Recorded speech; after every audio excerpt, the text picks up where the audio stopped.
It's live, right? Nah, not yet. It might be, but it's not showing up just See if yet. you got the notification on your phone. Just double check. Nah, not yet. Yeah, I did. Okay. It's up. You're on. Hey, shalom, shalom. First and foremost, all praise to the Most High, whose name is Yahweh, Yahweh, Ba'ashem, Yahweh Shai. That is to say, the Most High's name is Yahweh. Ba'ashem is in the name. Okay, Shem or Sham. Shem is where you get the word name. And Yahweh Shai is the name of who the world ignorantly calls Jesus Christ. You just all you gotta do. You get it? Okay. Yeah, this is not that one. It's like a Chinese finger trap. Okay, so double honors to our elders and apostles. Okay, the teachers and mentors of this word, who are rightly dividing the word of truth. Okay, that just so happens to be the great millstone. That's who the spirit of Yahweh Ba'ashem Yahweh Shai is dealing with. Okay, whether you believe it or not, that's the fact of the matter. You know, they've been teaching and pushing longer than anyone else has cared to. All these guys that say they care about Israel and the elect, you know, they left us for dead. Meanwhile, the elders and apostles, the true men of the Lord, our true teachers and spiritual leaders, continue to teach this word. So they actually care about the elect. They actually care about what Yahweh Ba'ashem Yahweh Shai have said. Okay, and death to 2/3 of you, you know, death to 2/3 of the nation of Israel, which consists of the so-called Negro, Latino, and North American Indian. That's right. All right, and it's almost 2018 is almost over. You know, as you get older, time flies by, time goes by a lot quicker. And before you know it, this year's pretty much over. And coming into the new year of 2019 is going to be a very exciting time. Okay, a very exciting time to come. Who's reading? Who's on signs? Hold post on this side. Either one. We do both. We do some signs and posts over here. This side. Because we got this right here, I'll show you. You kind of look this way. Yeah, I got you. This way. You keep your eyes up whenever you're not reading. All right. You have something real quick? Yeah, I got something. Okay. This is Amos chapter 9, verse 10. Actually, I started verse 9. For lo, I will command, and I will sift the house of Israel among all nations, like as corn is sifted in the sea. You Negroes, Latinos, and North American Indians are the Israelites according to the scriptures. Okay, which a lot of you don't believe it, but that's okay. The curses and the prophecies and the ancient customs that we had before being taken over by the so-called white man are still relevant. So whether you agree or not with what you call the 12 tribe sign, whether you agree with it or not, it doesn't matter. Because these people are the people who the curses are upon, who the blessings are promised for. We're the ones going through the persecutions mentioned that the scriptures describe that the Israelites would go through. So we are the living proof. The Spirit beareth witness with our spirit that we are the children of the living power. That's pursuing to the book of Romans. Okay. It says, yet shall not the least grain fall upon the earth. All the sinners of my people shall die by the sword, which say, the evil shall not overtake nor prevent us. Right. So Israel's going to be sifted amongst all nations. Right. Stay there so we can read it back. Okay. And why is it saying that Israel needs to be sifted from all nations? There's a purpose why this statement is being made. And the reason why it's being said and is being made is because Israel, for leaving the law, statutes, and commandments, okay, part of their punishment, when you read Deuteronomy 28 and it's like 64, 65, it tells you that he's going to scatter us. Okay, well, we're going to serve other nations and other gods, okay, and idols for our disobedience. He's going to remove us from his presence. He's going to remove us from his service, and we're going to be unto the service of others who are of no value. Okay. Go ahead. Okay, verse 11. This is Amos chapter 9, verse 9. For lo, I will command, and I will sift the house of Israel among all nations. Like as corn is sifted in the sea, yet shall not the least grain fall upon the earth. So Israel is always going to be Israel. When you get to the parable of the wheat and the tares, okay, that's where the separation takes place. Okay, and so no matter if Israel looks like another nation, you know, it doesn't matter what they physically look like. You know, you got Israelites all around the world, especially now, where as an American citizen, you travel, right, and you might go and get a hooker or something in another strange land and get her pregnant, and you got a child over there. Well, guess what? That child is an Israelite, even though he may grow up looking like his mother and speaking the language, okay, and worshiping that people's deity, okay, or customs. Is he still an Israelite? Okay, so the curses will still be upon him, even though he doesn't look like an Israelite. Okay. That was pretty much it. Okay. This is Isaiah chapter 11, verse 12. And he shall set up an ensign for the nations, and shall assemble the outcasts of Israel, and gather together the dispersed of Judah from the four corners of the earth. He shall gather together the dispersed of Judah, right? And why? So let's examine this really quick. It said that he will gather the dispersed of Judah. So the so-called Jewish people, okay, that's not the real tribe of Judah, because the Most High said that he would gather them. Not the UN, not NATO, not the EU, okay, not the governments of men, but the Most High would gather them. Okay, so that's just a bunch of Caucasians playing, culture vulture and stealing the identity of other people. They always talk about identity theft in America.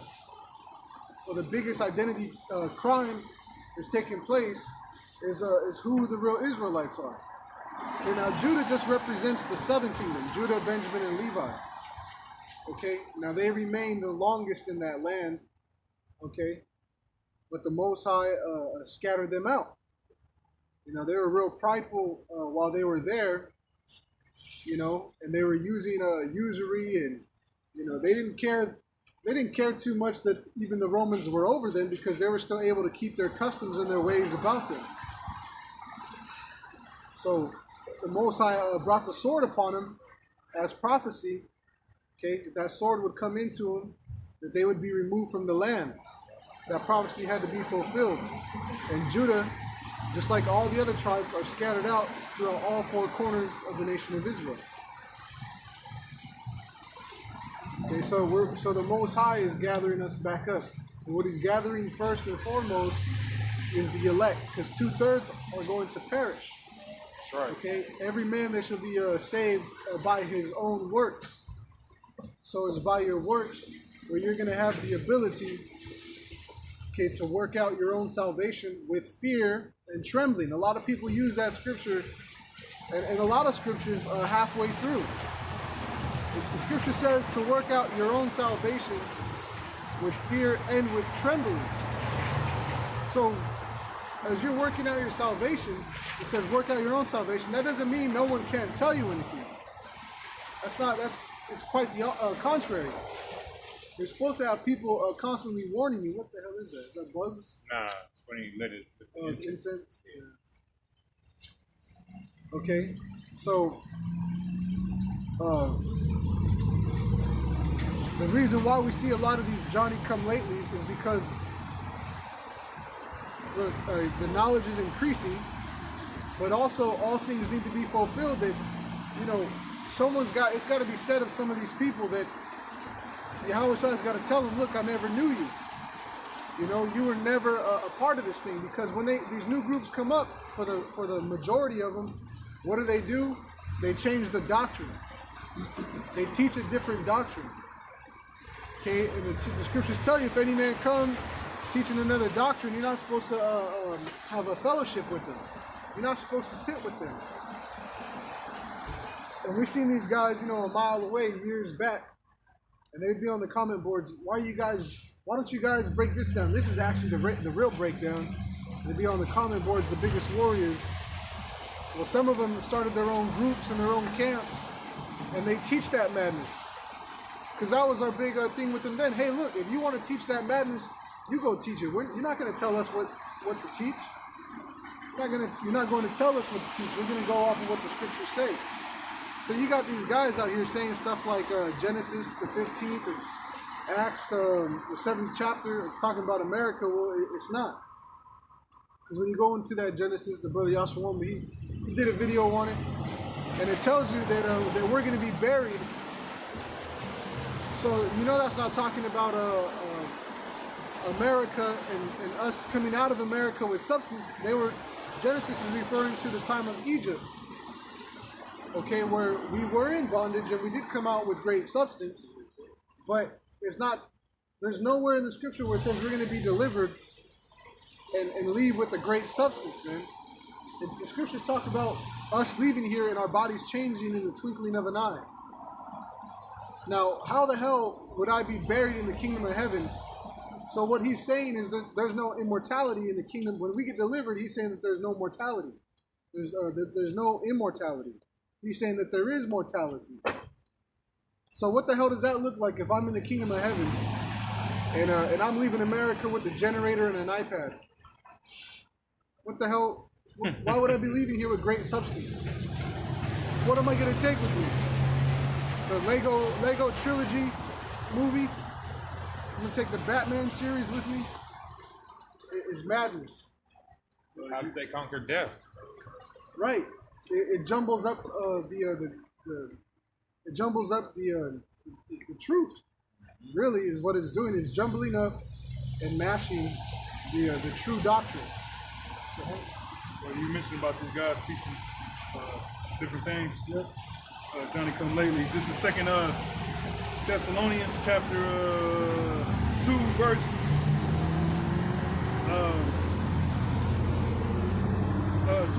15. It says, "Therefore, brethren, stand fast and hold the traditions which ye have been taught, whether by word or our epistle." Whether by word or the letter, you're supposed to be teaching what you've been taught, man. So when you ask these guys, well, who taught you this? You know, they really don't have a mentor. It's because they came up with it themselves. And it doesn't make any sense. Just like, you know, the whole mark of the beast issue. And that's going to continue to be an issue. But watch, these people are going to start getting microchips. And when they see that they're not going to be able to interact with society without that RFID chip technology, then they're going to realize, damn, that is the mark of the beast. Because that time is going to come.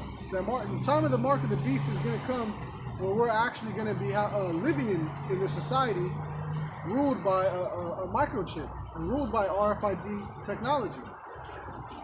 Okay, Christianity has been here. Esau's philosophies have been around for hundreds of years.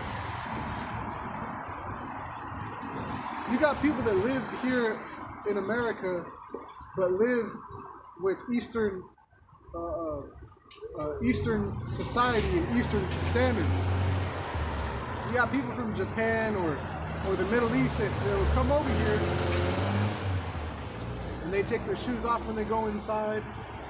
You know, they you know, light their candles for their own high holy days and things of that nature. And you're free to do whatever you want here also. So it's not the mark of the beast. It's a physical mark. They'll say that word mark there is talking about stamped or coined or printed money. But they ignore the portion where it says the mark branded upon horses. Okay, and how it's an actual cutting in of the flesh. It's of the flesh, man. Carne, carnal. That's the root word there. Carnivorous. Okay? Carnage is dealing with flesh. So these guys, you know, they don't know root words. They, you know, most likely just, you know, they were crap in school. They didn't pay attention. They didn't listen. They didn't learn. They weren't taught. They, you know, and so coming into this truth, it's the same way. And they probably have the same attitude at whatever job that they work at, you know, or maybe it's even opposite. I don't know, you know. I think about these things though. Like, how is it that you're reading these scriptures, but you're influencing them with your own interpretation and your own understanding, when the scriptures bear witness of themselves. Go ahead. Jump into 1 Timothy chapter 1, verse 3. I started 2. Unto Timothy, my son, my own son in the faith, grace, mercy, and peace from our God, our Father, and Yahweh Shah Mashiach, our Lord. As I besought thee to abide still at Ephesus. Right. Timothy, it said, my son in the faith. Paul didn't have any physical children, but spiritually he took on Timothy as a son, you know, to nurture and raise him up. Okay, go ahead. When I went into Macedonia, that thou mightest charge some that they teach no other doctrine. Right, that thou might charge some that they teach no other doctrine. So all this, you know, again, unity bullshit is exactly that, because the only way we can come together is on the same doctrine, which is the same habits. A lot of these guys, they don't have the same habits. See, our habits are different because we're going off of the scripture. And as we go closer and closer towards the end of this society, towards the beginning of the kingdom, we're going to become more and more perfect. Okay, understanding is going to increase, but ultimately we're not going to get that goal until this place is destroyed and we're delivered. Then we're going to be made perfect. So right now we're just practicing and rehearsing, trying to get there. We're trying to master these habits. Okay, we're mastering the habits to put on righteousness. You know, we're trying to be perfect. You know. So the doctrine is what separates you from the Heavenly Father. You got all these people out here, you know, worshiping other gods and in other ways and in other fashions, and they're going to see that it's not going to work. Go ahead. Jumping down to verse 6. From which some having swerved have turned aside unto vain janglings. Yeah, you mind if I say that? And these guys that learned from Greatmillstone, whether they were once amongst the apostles and elders or various camps, or just learned from the teachings of Greatmillstone, and went off and just did their own thing. So the Apostle Paul was warning Timothy of that and telling him that, hey, let these guys know that they got to stick to this doctrine, you know. And that's we're seeing that today. Yep. You got some people that say that the so-called white man can make it, and that's not true, because the scriptures tell you that Edom shall perish and they shall be done away with. Man. Go ahead. Verse 7, desiring to be teachers of the law, understanding neither what they say nor whereof they affirm. Right, right, nor whereof they affirm. You see, it says desiring to be teachers of the law, which when you get into the Apocrypha, Second Ezra, I think it's like chapter somewhere between 13 and 15. It talks about you know, these books you give to everyone that they may learn and read. Which books are those? The books of the law. Everyone is able to understand what's being said and mentioned in the book of the law on how you're supposed to treat one another. And you see what's going on with IUIC, how they really treat each other. You're really nothing more than a money sign. You're nothing more than a cash flow. Okay? All that money you guys are putting into this brand, this logo, and screaming about the law, but never keeping it. Men with long hair, Bald All head. right? Yeah, bald heads, extorting your own people in congregation, not allowing them to make their own garments. They have to buy garments.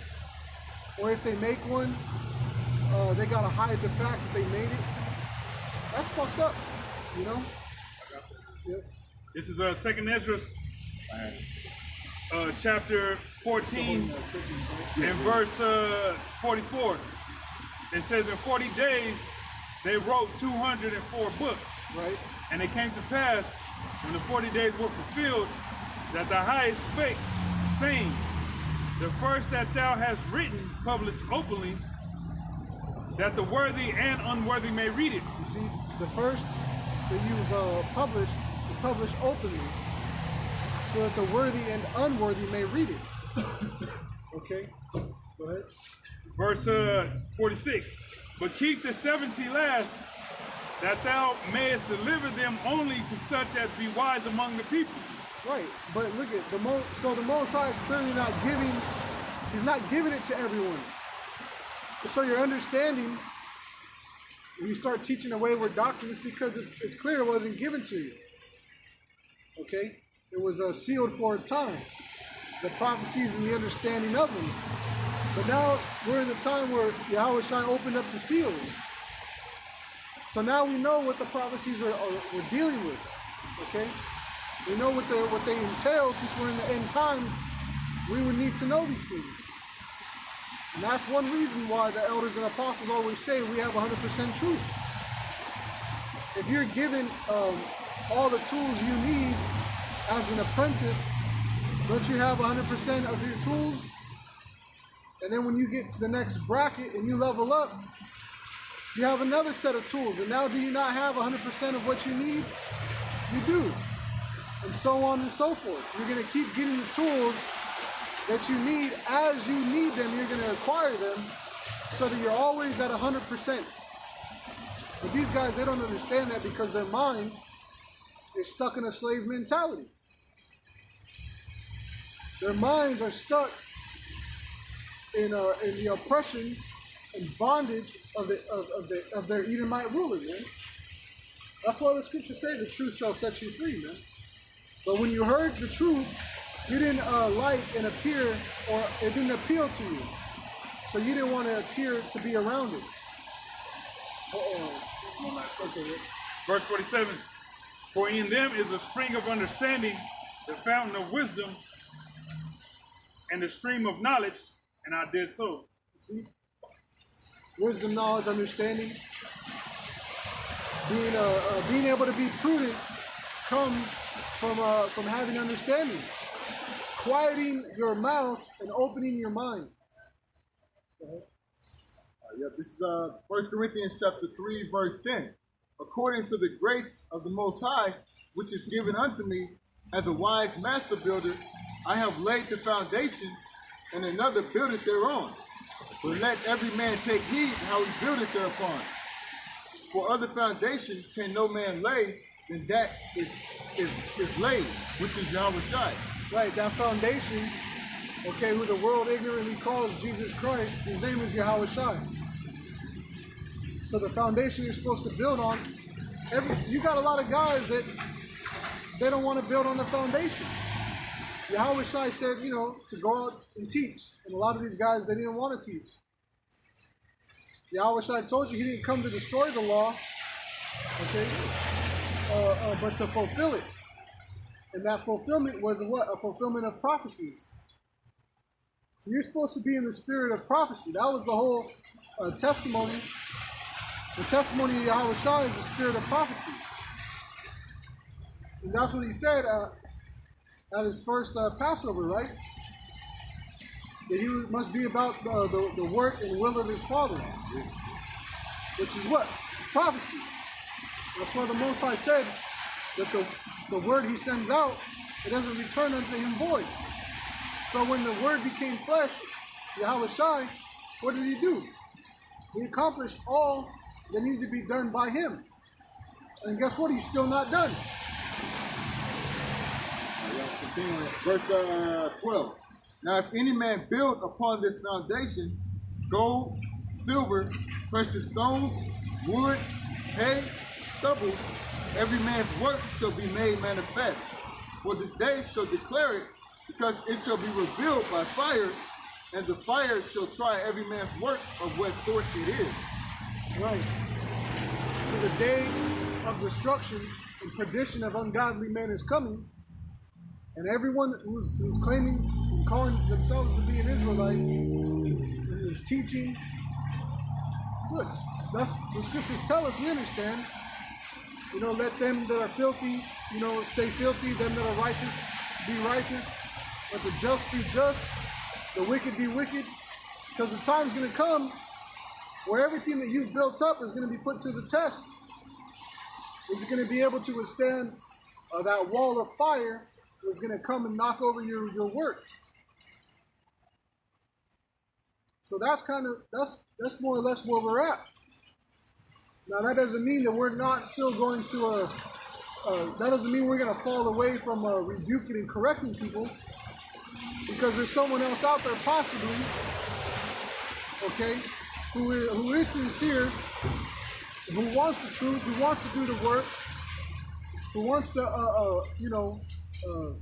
who actually believes and wants to prove their faith. So it's for those the hopeful elect that we stay constant on these people. And you notice the Great Millstone is the only group that is the avant-garde of the scriptures, man, of the doctrine. No one else gets God on like us, and no one else can combat the things that we've had to combat through the power of Yahweh Bashem Yahweh Shai, man. You know, that's where it started and that's where it ends. Yahweh Shai said he's the Alpha and Omega, the beginning and the end. So when a lot of you guys, you started learning this truth, right? Where'd you learn it from? Who'd you learn it from? It all goes back to what they say is one West, right? We got the 12 tribe. You know what? In some of the breakdowns that the Elder Ariel had, they weren't. Some of them were wrong. And Apostle Har, you know, he's corrected them. You know, the whole thing with Cornelius and the Gentiles, that was an issue long ago that now is no longer the same issue. It is for some, for them that can't receive it. See, but Yahweh Shai, he started this from the beginning and he's working it to the end. Right? Yep, this is Daniel chapter 12, verse 10. Many shall be purified and made white and tried, but the wicked shall do wickedly, and none of the wicked shall understand, but the wise shall understand. None of the wicked shall understand. So knowing these things, you know, as you're dealing with people on the street, you're supposed to be able to verify and validate whether or not you should even waste your time talking to this person. If someone's irate and they're getting unruly and they don't want to deal with just being in order and being pleasant, hey, look, don't entice them to keep them around. Don't poke the bear. You know, you got to remember you have a bigger job to do. The wicked aren't going to understand. You know, and everything is, you know, case by case. And you learn as you go. You learn experience as you go. But that's what Yahweh Shai did. Is he set us up to go out and network amongst the people, man. To be sociable. So if you're teaching this word, you're supposed to have a set of social skills, man. So if, you know, when you meet people for interviews, orientations, training sessions, whatever it is that you do throughout your life, you're supposed to be very sociable. People are supposed to remember you, man, by your character, your uprightness, how you carried yourself. A lot of you guys aren't really applying what these scriptures are grooming you into. To be a king and a priest. A king and a priest is a judge. And you're looking to build up that character quality. Okay, you're looking to build up this character quality because you're going to be ruling people, man. You're going to be working over people. You're supposed to be learning this culture. Learning the language, the terminology, the environment. And a lot of you guys aren't really putting the truth on. You wear it, like a garment. It's on one for a certain time of the day, and then you take it off, and then it's not. Your morals and your scruples are gone. For some, this knowledge makes you big-headed or high-minded, where now you think you're better than everyone else. Well, who are you really, though, man? Where's the humility in in carrying yourself that way? We are better. The Most High said we are. We get that. But look, I still got to work a 9 to 5. You know, I still got to pay bills. Still got to pay taxes.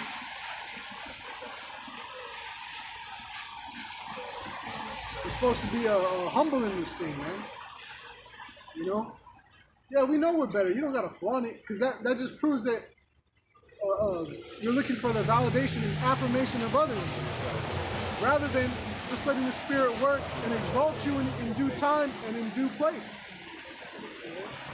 It's Matthew chapter 13, verse 13. Therefore speak I to them in parables, because they see not, and hearing they hear not, neither do they understand. Right, it said neither do they understand. So Yahweh was speaking unto them in riddles and parables. They weren't meant to receive it. Okay? Not everyone understands the riddle. It's just like when you watch a movie, a good director is going to use imagery. He's going to use colors. He's going to use sound.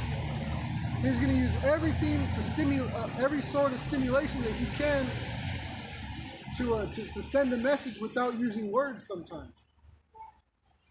The opening scene might have certain shapes or colors or a certain song playing. And basically, they can tell you what the story is in an introduction and then roll into the movie. And so when you get to the ending scenes of the movie, it's like, oh shit, it just went back to the beginning of the film.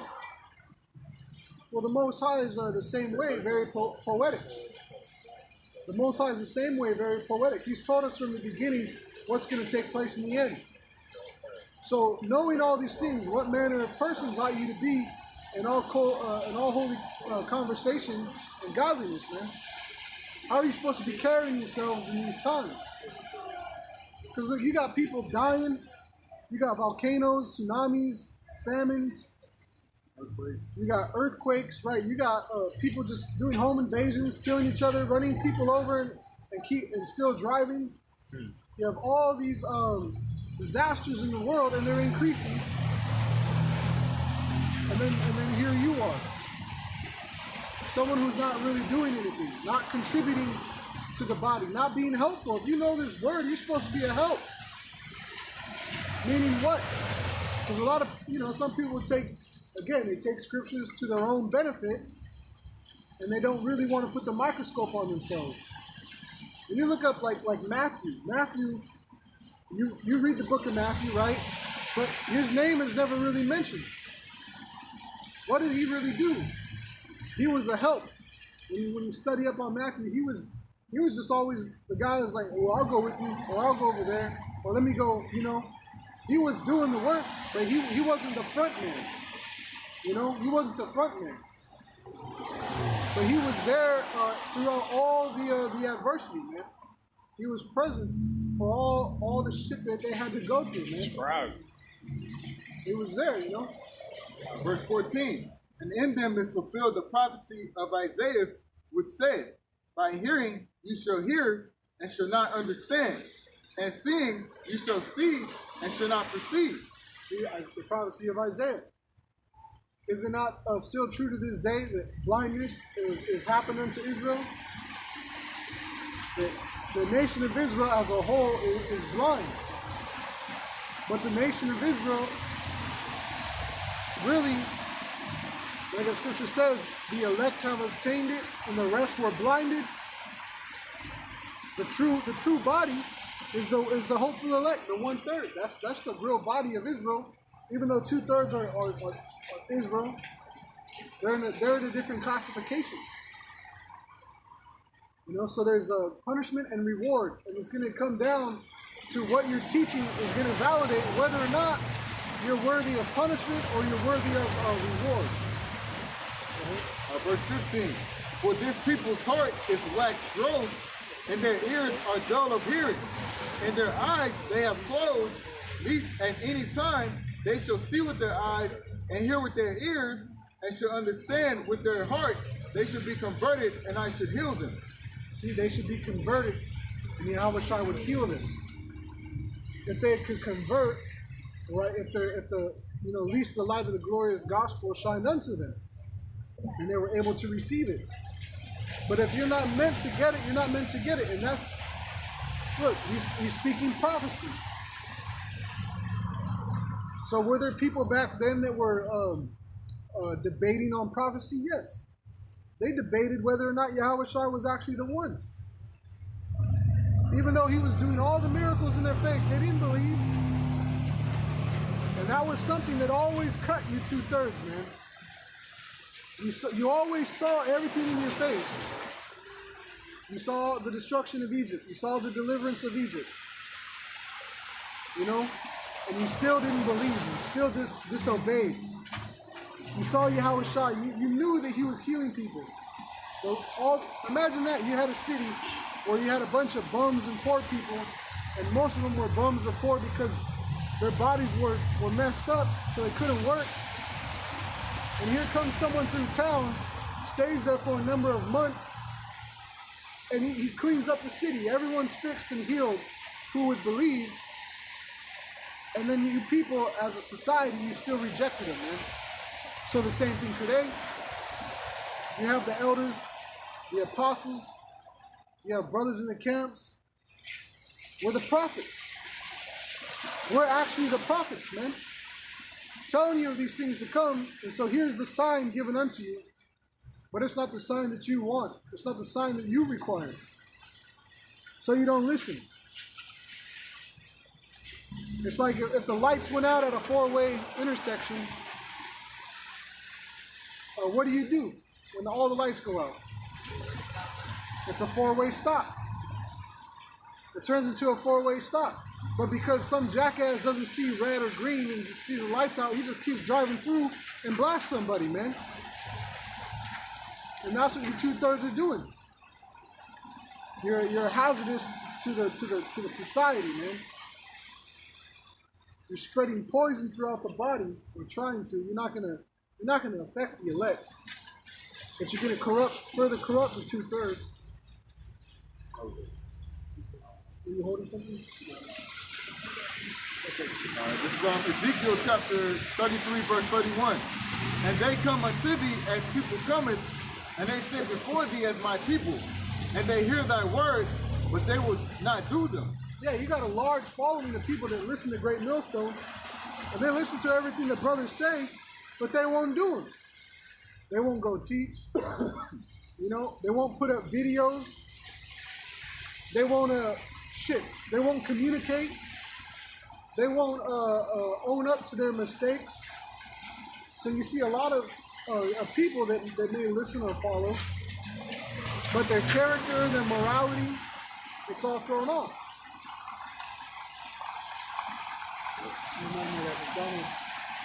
For with their mouth they show much love, but their heart goeth after their covetousness. And lo, it says the middle part or the latter part of verse 31. For with their mouth they show much love, but their heart goeth after their covetousness. And lo, thou art unto them as a very lovely song. Like I said, they go after their own covetousness. So they do what they want to do. And a lot of these guys are teaching their own doctrine. They're even living their own doctrine. So you see, people in the IUIC, their doctrine is to never take blame, to never be accountable. They really think that they're above everyone else because they're organized under a 501c3 charter.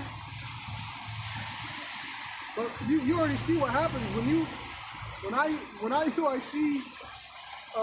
you buck up against them, hey, you've already committed so much to them that you don't want to buck up against them because you changed your name.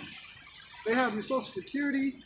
They're claiming you. Whatever it is that they're doing for you, they own you. They have you in bondage, man. And these people, you don't see it because you're not spiritual, you know. But for the ones that are gonna wake up, hey, if you wake up and move to the right doctrine, that's who we're looking and holding out for, is for the elect, because the elect can come from anywhere. Verse 32. And lo, thou art unto them as a very lovely song of one that hath a pleasant voice, and can play well on the instrument, for they hear thy words and they do them not. It's like, oh, that's my jam, man. That's my cut. That's the shit right there. Turn it up.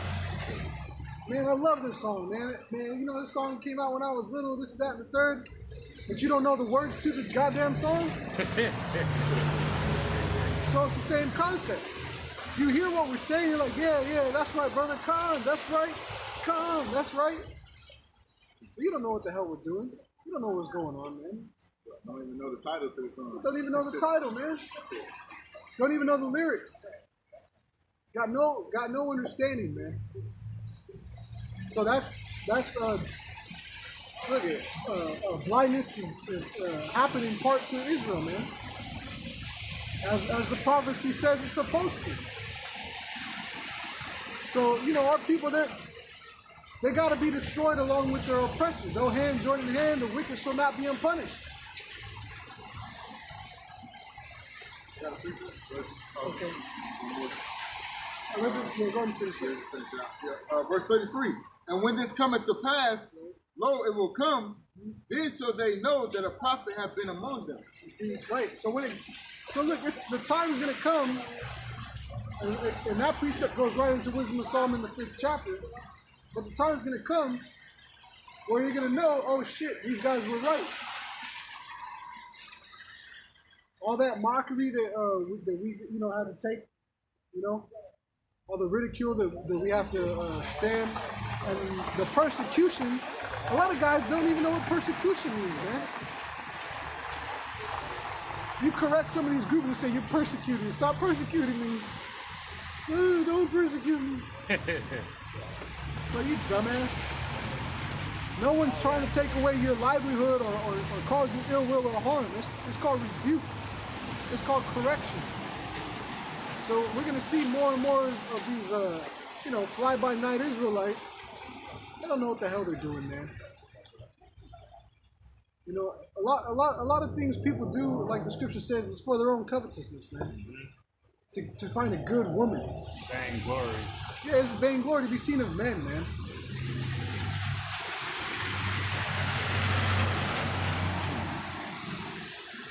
Go ahead. 2 Corinthians chapter 11.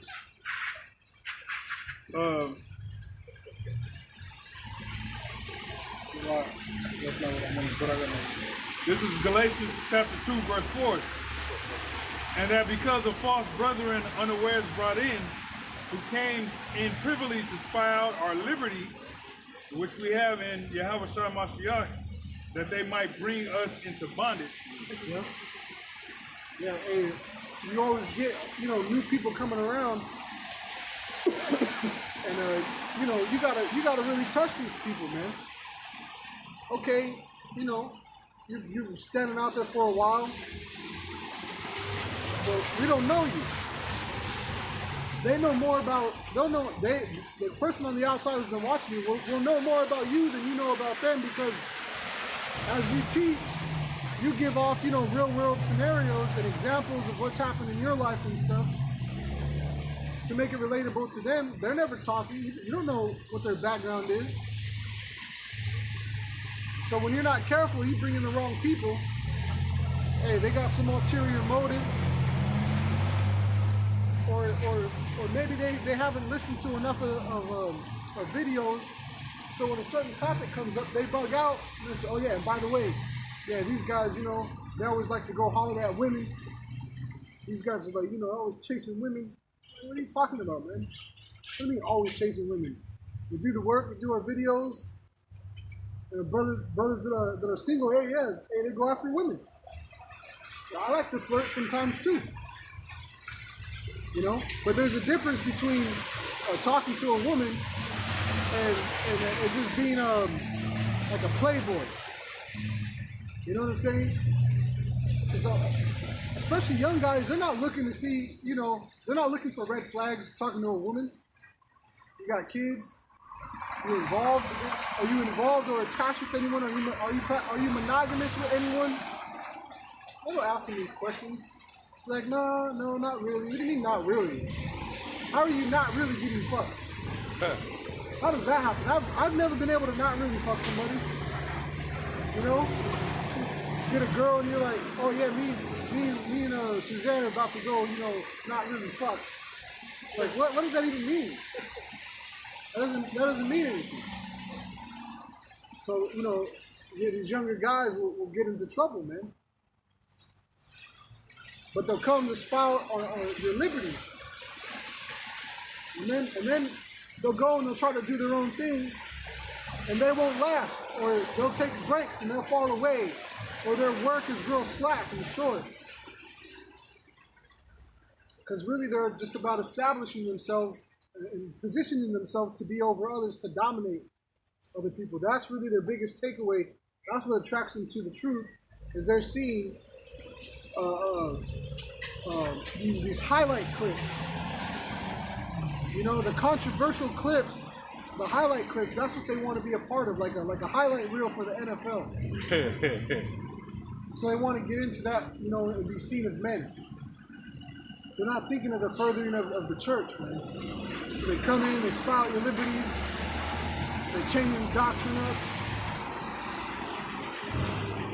Yeah, this is Sirach, chapter 6, verse 7.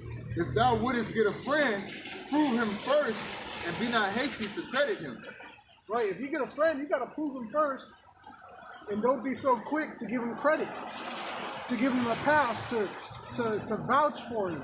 You understand what I'm saying? Don't vet him. Don't get him vetted so quick, man. Because you got to remember, you're bringing this guy around, not only yourself, but you're bringing him around everyone else that's around you. So you got to be thinking of of other people's safety, man. You can't just bring this guy in. You got to test him out. You got to test him. You got to prove him like wine. Matter of fact, this might go into it. All right. Verse 8. For some man is a friend for his own occasion, and will not abide in the day of thy trouble. And there is a friend who, being turned to enmity and strife, will discover thy reproach. Again, some friend is a companion at the table, and will not continue in the day of thy affliction, but in thy prosperity he will be as thyself, and will be bold over thy servants. So you got some guys out there that you tell them, hey, you know what, this is just between you and me, you know, just tell you something. And then the first chance they get to fall out, they go and they reveal your secret. And the scriptures tell you to reveal not a secret one to another. I mean, I'm not supposed to, if you tell me a secret, I'm not supposed to go and reveal it to another person. That's not how that works, man. You know? There's no honor amongst thieves, man. Go ahead. Verse 12. If thou be brought low, he will be against thee, and will hide himself from thy face. Separate thyself from thy enemies, and take heed of thy friends. A faithful friend is a strong defense, and he that hath found such a one hath found a treasure. Yeah, it's hard to find someone that you could actually build with, and it's like-minded. And you see that all the time in society, whether it's business, recreation, okay, whatever it is. It's hard to, you could go join, you know, go to like a convention, right, where there's fellow hobbyists and enthusiasts. But, you know, even though you might be into, like, let's say you're into model trains or some shit, right? You go to a model train convention, and, you know, you're more into a certain type of style of the model trains. And then there's these other guys that are, you know, they're constantly trying to push the envelope to create new stuff, and you got some people that are with it, and you got a lot of people that may not be with it so much. So then there's cliques within the conference. Even though this is their world of recreation, this is their world. Within it, you see divisions, right? And you'll find someone, you'll link up with someone, and you'll share the same opinion and values, so you can build together. So anywhere you go, you're gonna see that. Maybe even at work, there might be that one person at work. It's like, yeah, they're in the world or whatever, but when it comes to doing the work at the job, I can rely on this guy can rely on me, where we know we can get it done. But that guy over there, yeah, that guy, as far as a work friend, nah, that guy ain't no work friend, man. He's always, taking breaks or having independent meetings with other people in the company. So when you find a good friend, that's like, fine gold, man. Yeah. And that's how you're supposed to be in that process. Is the same process you're supposed to have when you're looking for a woman. You're supposed to look for someone that's got the same mind as you. It says, choose her not for her beauty. All women are supposed to be beautiful. That's what they were designed for, to attract the male's eye, to catch your attention. They jiggle and shake in the right places. Right? So you're not supposed to choose a woman for her beauty. She's supposed to be a helpmate, one like unto thyself. So you're supposed to, have that mentality in mind, man. A lot of these new guys, these Johnny-come-latelys, they don't understand the mentality and the mindset that gets created and developed in this truth. They don't understand it because they're not, they're too young. How could they? They haven't been through enough, man. They haven't experienced enough in this walk. Verse 15. Nothing doth countervail a faithful friend. Nothing doth countervail a faithful friend, and his excellency is invaluable. A faithful friend is the medicine of life, and they that fear the Lord shall find him. Whoso feared the Lord shall direct his friendship aright, for as he is, so shall his neighbor be also. As he is, so shall his neighbor be also. So you're supposed to be creating a culture. So the elect, does the scriptures not talk about the elect having the same mind? They all speak the same thing, which is what? Doctrine. They all have the same mind in doctrine. They all speak the same mind in doctrine. Which means what? They're friends. Yahweh Shai said, no more do I call you servants, but friends. So we're friends to Yahweh Shai, which means what? That we have the same mind. We're just like our neighbors. So that's why when people come up to the camps, you might see brothers, and someone try to ask individually, what do you think? What do you think? And everybody will be like, I agree with him. I agree with him. Yeah, no, don't agree with just because he's your friend. What do you think? No, I agree with him. That's why we're friends. You dummy. The hell would I be standing here for? Like, why would you go to a Broncos game, Broncos versus the Bengals or whatever? I don't even know if they play each other, wearing a fucking Green Bay gear, and then you're trying to convert everyone, and you brought enough jerseys and gear for everyone. You're like, come on, come on, guys, come on, support the Packers. You're like, what the fuck you doing here? It's probably punch in your face. Yeah, get your ass see what I'm out of saying? here. It's the same madness, man. It's the same madness. What the hell are you doing? Oh, yeah, this is Philippians chapter 2. I'll start at verse 1. If there be therefore any consolation in Yahweh Shai, if any comfort of love, if any fellowship of the Spirit, if any bowels and mercies, fulfill ye my joy, that ye be like-minded, having the same love, being of one accord, of one mind. See? You're supposed to be like-minded, man. You're supposed to be on the same accord, having the same mind, speaking the same thing, and that's why there's no unity. What fellowship does the eel have with the crab?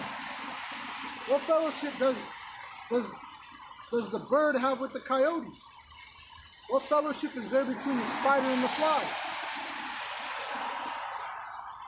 They eat each other, man. These animals eat each other. Okay? So as you move further in this thing, you're developing a sense of maturity and a mindset. You're developing habits, and you're supposed to be able to recognize and identify those habits amongst the people around you, so that you know who to keep as company and who to remove from your company. Okay? So if you teach the right thing, hey, you're a brother to us, man. You don't teach the right thing, you're no brother of ours. We're not praying for you, we're putting curses on you, man. Yahweh Shai said, even he didn't pray to have us removed, but kept in this world to do what needs to be done. So first and foremost, our protection, our love for one another comes first, and then our disdain for others comes, man. Because we only live by two laws, and we only live by two laws. Love the Most High with all mind, body, and spirit, and the second is like unto it, to love thy neighbor as thyself, man. And if you do those two things, hey, you're keeping the law, man. That's what the prophets were doing, and we're the prophets. We're telling you about. See, a lot of these guys, they say watchman for Israel. A watchman is a prophet. A prophet was a seer. They call themselves the watchman and the battle axe. The battle axe, you're not a battle axe until you're a fisher. You shouldn't be calling yourself a watchman if you don't teach and speak on prophecy constantly. And what the hell are you watching for? You guys don't know what the hell you're doing, man. You haven't matured. Your brains are not developed. You still got that soft spot like a baby. Right in the ground. And you keep pushing him. Some dumb kid keeps pushing on his own. Oh. Getting lightheaded and shit. Fucking dummies, man. This 2 Corinthians 6:14. Be ye not unequally yoked together with unbelievers, for what fellowship hath righteousness with unrighteousness? And what communion hath light with darkness? Right, what communion does light have with darkness? One of them's got to overpower the other, right? This is Philippians 2:1. If there be therefore any consolation in Hamashiach, if any comfort of love, if any fellowship of the Spirit, if any bowels and mercies, fulfill ye my joy, that ye be like-minded, having the same love, being of one accord, of one mind. Being of one accord, of one mind. Do we have an accord, Mr. Robinson? You know, they'll say in movies where they make an agreement, they say, okay, let us make an accord. Be of one accord, a pact, in one agreement. If the name is one, wouldn't the doctrine be one? Wouldn't the truth be one? Is the truth divided? Are there two truths? You might have more than, you'll always have more tales to tell than the truth, but the truth has to be established first. And that's my whole point, is look, Greatmillstone was doing this first, man. And that's the only reason why you other guys were able to come up and around, was because the truth was established first. You can only tell a lie if you know the truth, which means the truth comes first, man. Light comes before darkness can happen. You know? There's always light, and then when the light's gone, then the darkness follows, right? Right.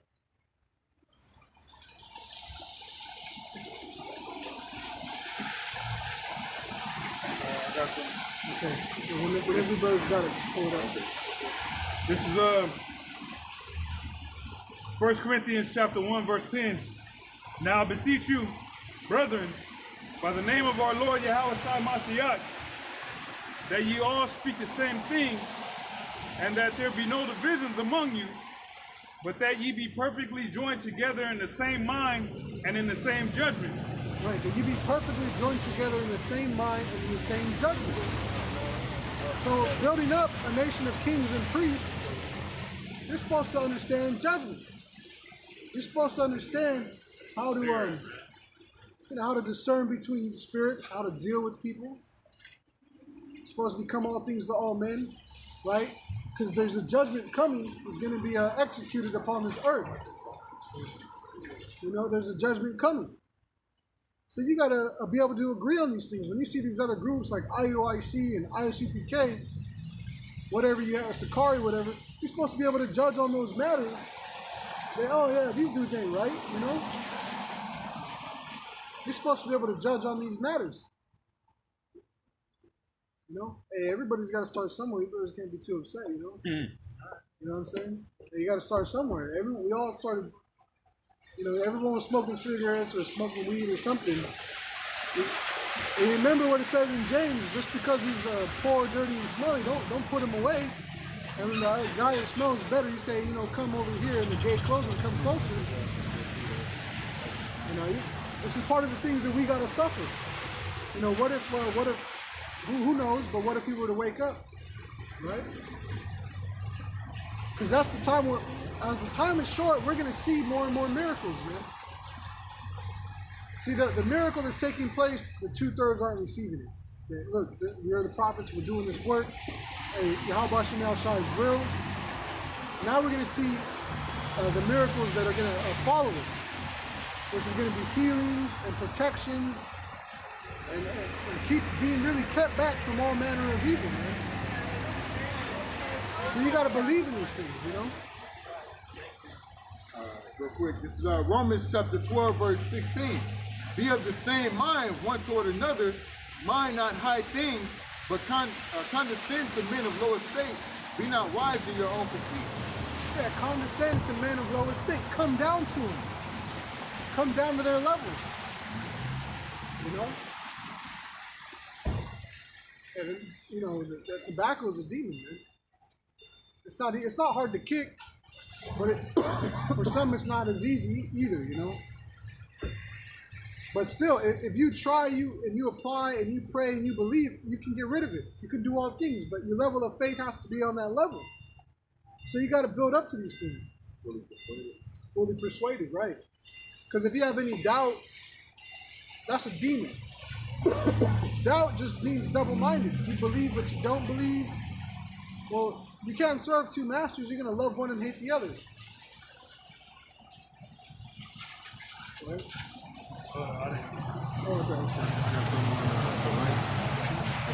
This is John chapter 3, verse 19. And this is the condemnation, that light is come into the world, and men love darkness rather than light, because their deeds were evil. Yeah, and people don't want to be caught in their shame. Their deeds are evil, okay? Men hate the light.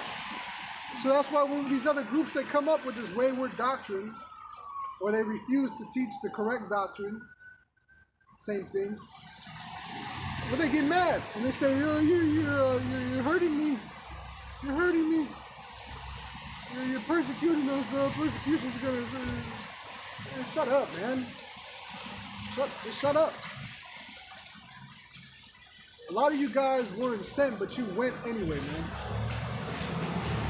A lot of these guys out there claiming to teach and do videos or whatever you call yourself, whatever, you know, a group or affiliation or whatever. Look, man, there's no right way to do something and there's a wrong way to do something. And then there's your way to do it, right? So there's three things. You can do it three different ways. There's more than one way to skin a cat. But when it comes to this truth, there's only one door to walk through. All right, my guy. All right, dude. There's only one door to walk through when it comes to this truth. Anyone else trying to come up another way, the same as a robber and a thief. Okay? Same as a thief, man. Which, what do you do to a thief? Don't you yell after him and warn everyone else? So these guys get mad that they're robbing people of their understanding. So we gotta call them out. Now how bogus is this that a wicked society, they all have the same mindset to be able to stop, to let the Bambalayans pass through. But here it comes to the scriptures and doctrine where there's no fine. You don't get fined for, you don't get a monetary fine for slipping up. But if you slip up with that Bambalayans moving around, what happens? You get a fine, right? So people obey that. But when it comes to this word, people won't obey. They say, don't reprove us, don't correct us. Tell us smooth things, man. Come on. Come on. Come on. Tell us lies. That's what they want. Verse 20. For everyone that doeth evil hateth the light, neither cometh to the light, lest his deeds should be reproved. Yep. So when they come into the light and they try to step into the arena, their deeds get reproved. And they don't like that, so a lot of them try to hide out. Oh, we don't want no problems. We don't want no problems, you know? We just want to teach Israel. We just love Israel. We love our people, Israel. Man, if you really love somebody, then you're gonna tell them what they need to hear when they don't want to hear it, man. A lot of these guys are just false teachers, man. They're not living what they teach. They're not putting on this doctrine, the mindset. They're not living the real culture of this. They really don't understand what they're in. It's just a fad to them. It's just a fad. And that's why what we're seeing more and more of is what? This merchandising, which takes away from the essence of the truth, man. You're merchandising. Any of you guys out there merchandising off the truth, look, that's not the examples that we were given. When you go to Greatmillstone.info, all the signs and everything that's up there is free. It's free for anyone to have. It's a free PDF. When you really care about educating people, you allow things to be given for free. You don't charge people for the 20. You're trying to get that 20 spot, man. You know, you buy all these books. It's like $200 worth of fucking material.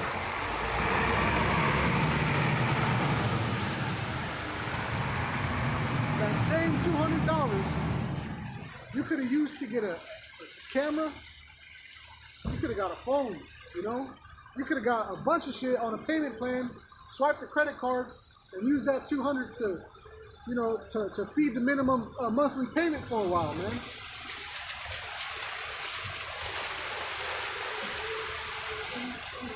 Anyway, that merchandising shit, that's all gonna come to an end, man. That's right.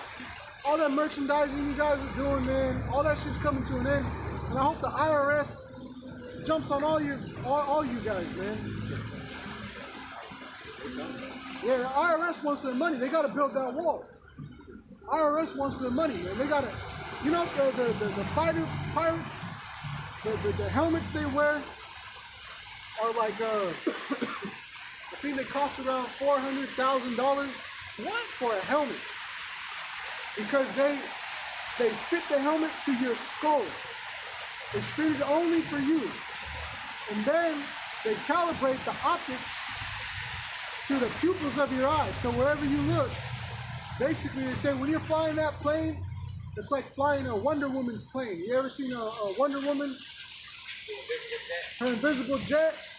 When they wear that helmet, that's all they see is all the camera views from all the plane.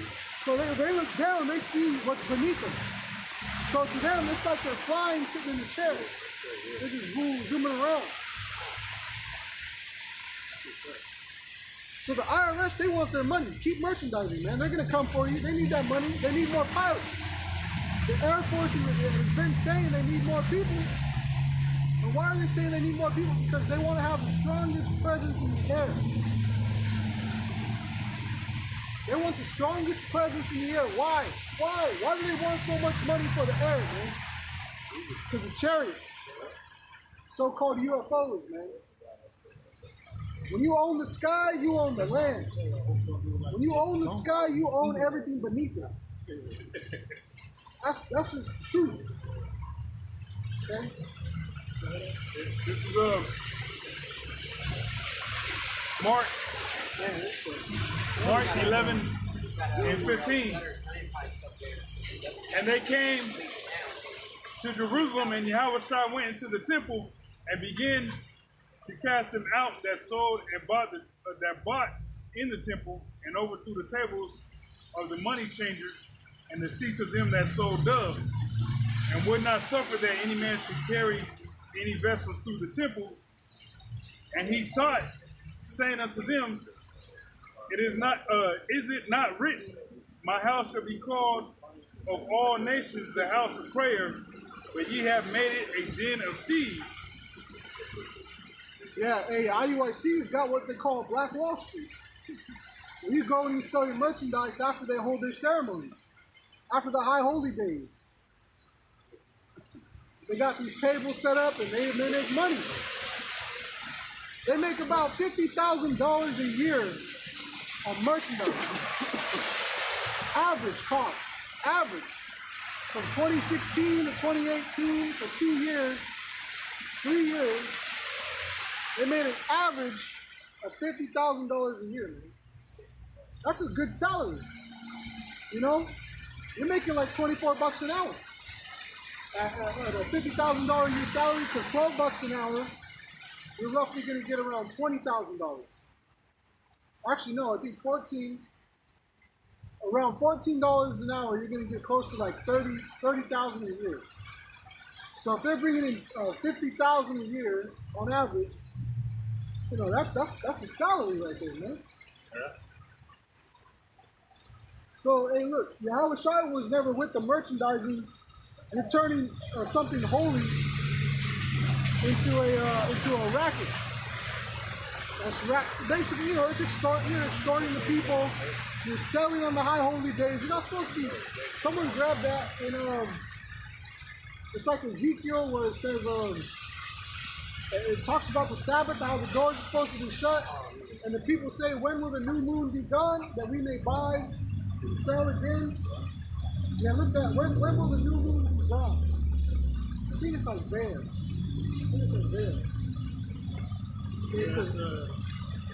It's like 66 or it's later, one of the later chapters.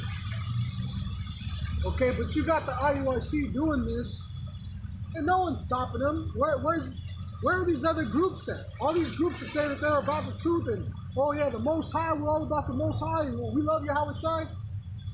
Why are we the only guys stepping to anybody? It's because Yahushua is using us.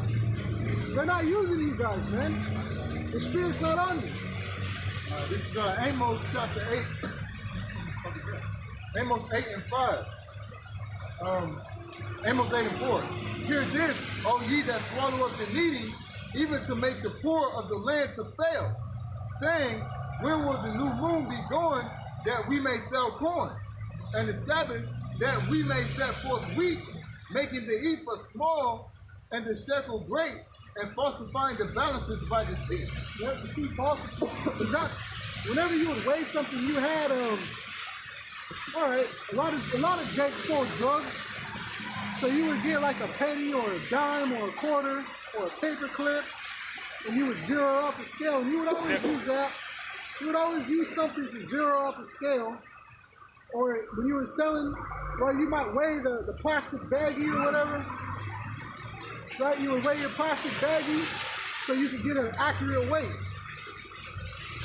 Well, Jake's been doing that for the longest, where they would falsify the scales and the balances. So here it is, you go to buy a t-shirt, and the shirt costs literally like 10 or 20 cents to make. You buy it from a company that sells in bulk, so you get like, you know, 3 mediums, 3 larges, 2 extra large, and 1 triple X, right, for like, you know, 20 or 40 bucks. You buy, you know, these boxes of assorted shirts and colors, and then you go and you put the print screen on them, and then you charge per shirt, what, 20 bucks per shirt? 2 for 10 or 2 for 20. So you're making a huge profit. And where does that money go? To feed yourself, but you're doing it on the Sabbaths and on the new moons. Verse 6, that we may buy the poor for silver and the needy for a pair of shoes. Yea, and sell the refuse of the weak. The Lord has sworn by the excellency of Jacob, truly I would never forget any of their works. I was going to postpone it for Monday, for tomorrow. Read that last part.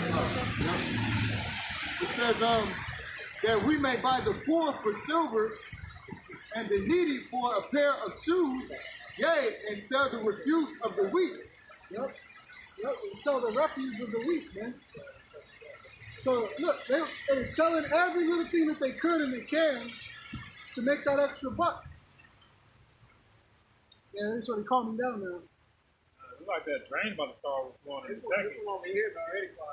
This shit's at the top already. Well, if it gets any worse, you might have to go, but it should be all right.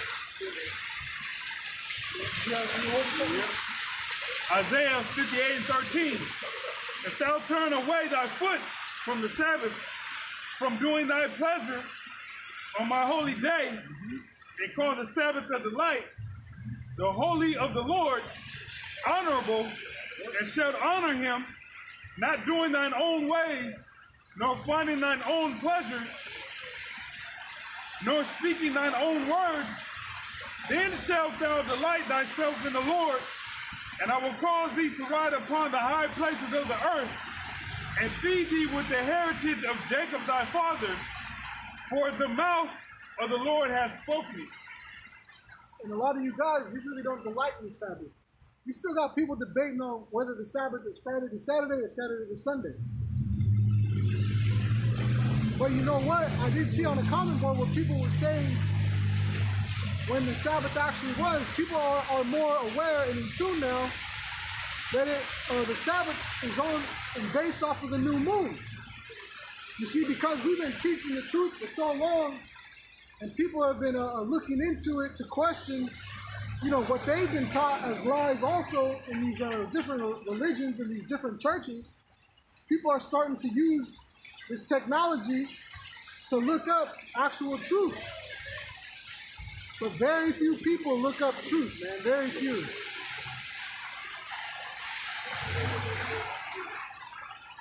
Isaiah 56 and verse 2. Blessed is the man that doeth this, and the son of man that layeth hold on it, that keepeth the Sabbath from polluting it, and keepeth his hand from doing any evil. Yep. So you're supposed to control. So you got to be able to control yourself, and the Most High will bless you for that. When you willingly are into doing what's right, the Most High is going to bless you, man. But a lot of these guys, they have no real pleasure in the Sabbath, man. You know? They have no pleasure in the Sabbath. Some of these guys won't even drive a car on the Sabbath because the car has ignition and the spark plugs in the fire, so they're already kindling a fire. All right, man.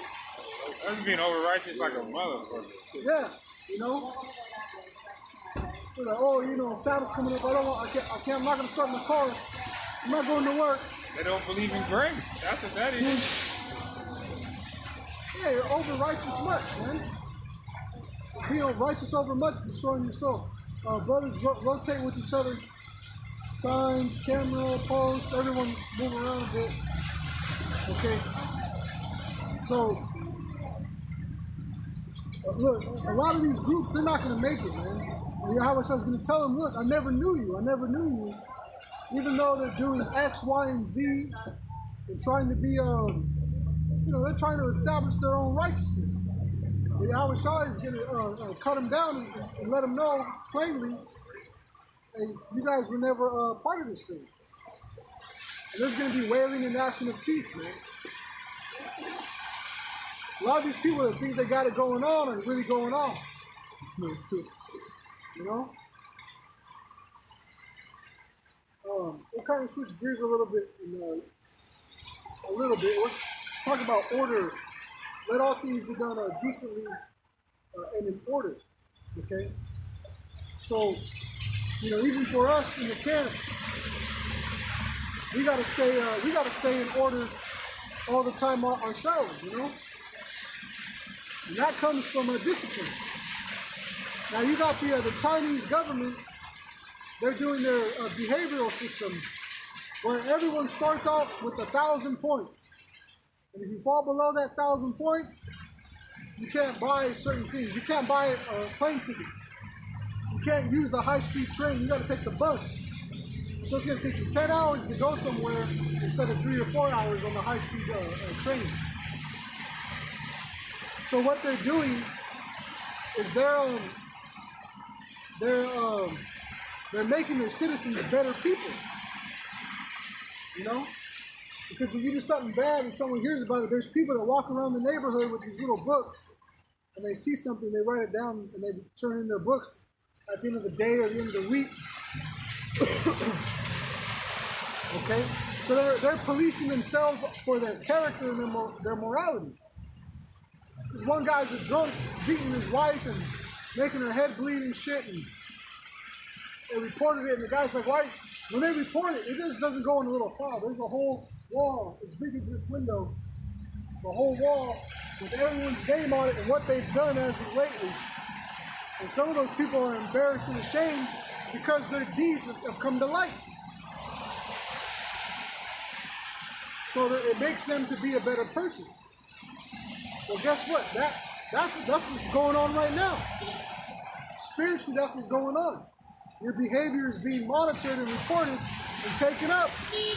The angels are reporting every day on what you're doing, whether it be good or bad. This is 1 Corinthians chapter 11, verse 31. For if we judge ourselves, we should not be judged. Right. So if you judge yourself, you stop yourself and say, okay, wait, how would this look and appear to other people if I were to do this or continue that? Would this be right? I might offend a little one from doing this, so I'm not going to do it. Like Nate and the IUIC, they know about multiple women, how it's lawful. They know how if you use marijuana as an edible that it's lawful. But they don't teach their people. Why? Because they would lose a lot of people. Because a lot of their people are coming from a Christian background. And that's why they always say Christ, and they'll never say Yahweh Bashem Yahweh Shai. Not openly or in public, and they're so used to saying it, that's their mantra, Is there more on that? Yeah, it says, verse 32, but when we are judged, we are chastened of the Lord, that we should not be condemned with the world. Right, so we're chastened. Things are always going to go wrong, because, things are made to fail, but it might fail sooner for you, just as a chastisement. But when you judge yourself, no one else, who else can tell you if you're only on top of yourself? If you're monitoring yourself properly, okay, then you'll be able to monitor and help others monitor themselves also. And it's better to teach someone to take care of themselves rather than to take care of them for them. That old saying, give a man a fish, he eats for the day, teach him to fish, he eats for life. Same concept. And the elders and apostles, they've given us that same responsibility.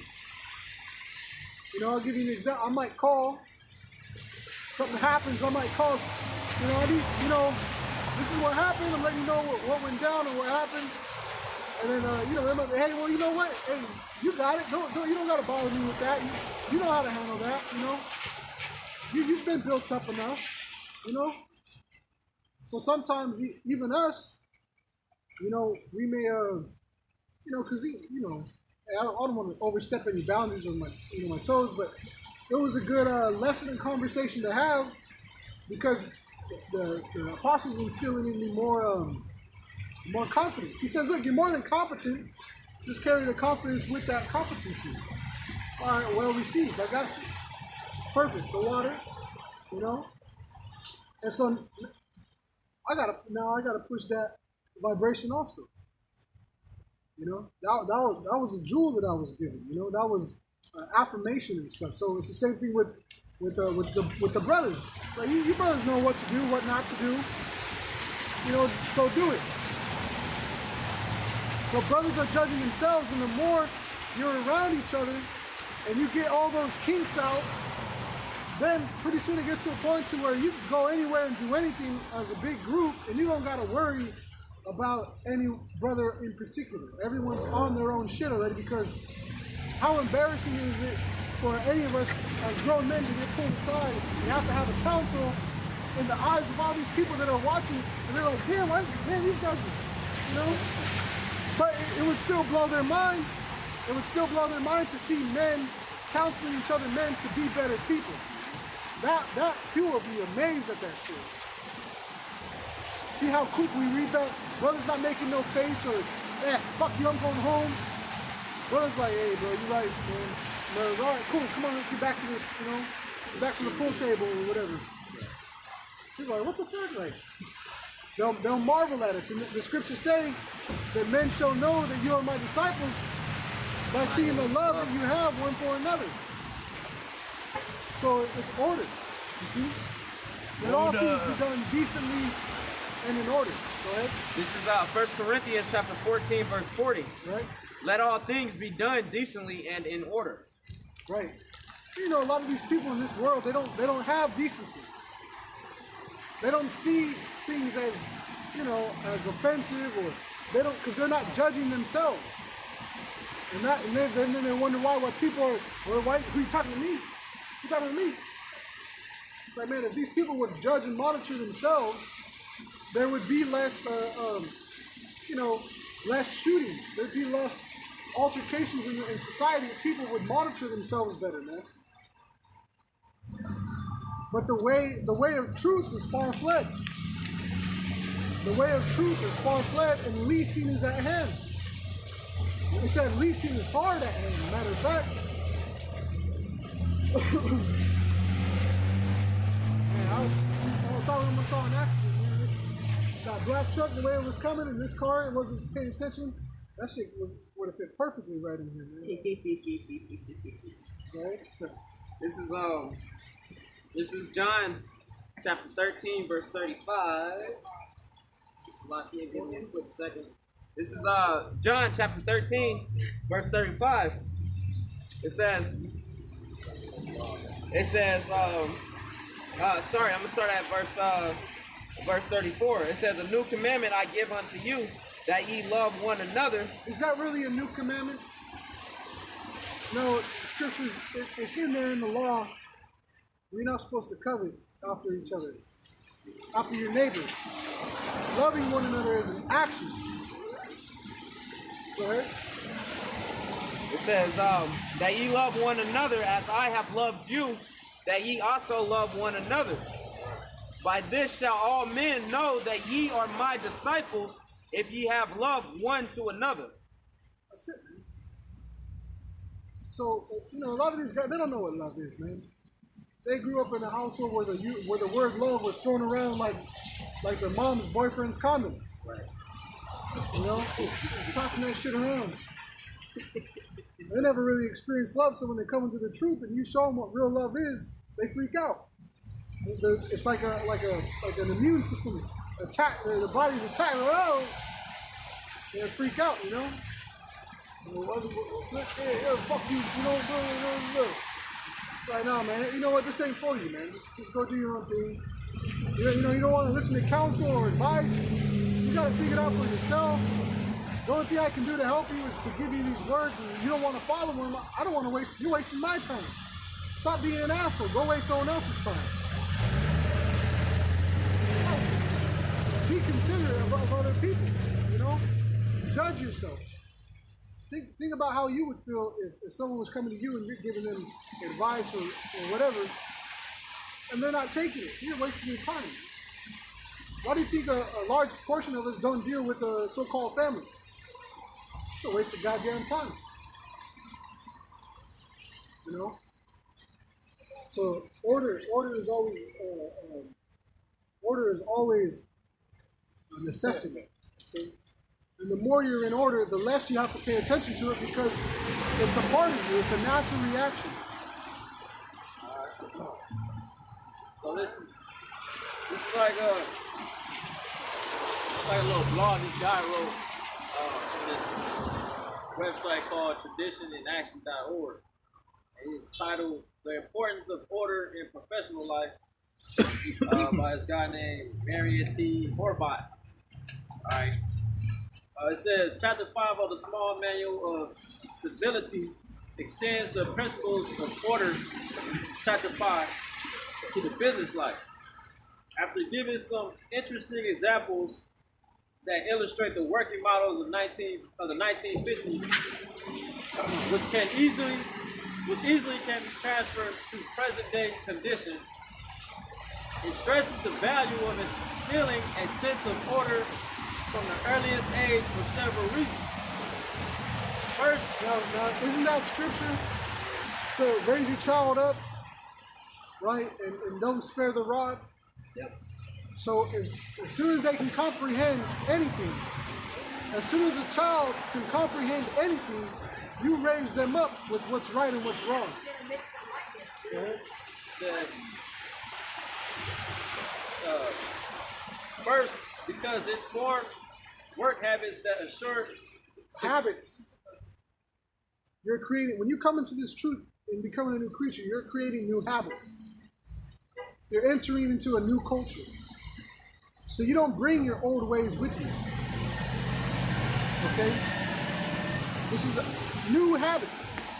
You're reading daily. You're watching videos. You're studying daily. Okay? You're creating new habits. You're not using these habits of this Western society. They don't work. Okay? We're using the habits of our ancient forefathers, which this society models after. They take a lot of our jewels and they use them to their own gain. Right?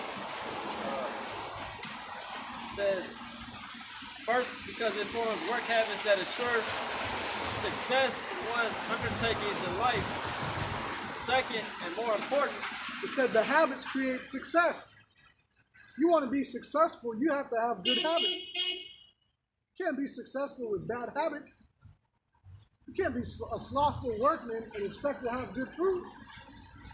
That makes no sense. Go ahead. it says, second, and more important, if a man maintains order in material things around him, he will have propensity to maintain order in his soul and ideas. Yep. See, so when you're taking care of your inward part, it'll show on the things that are outside around you.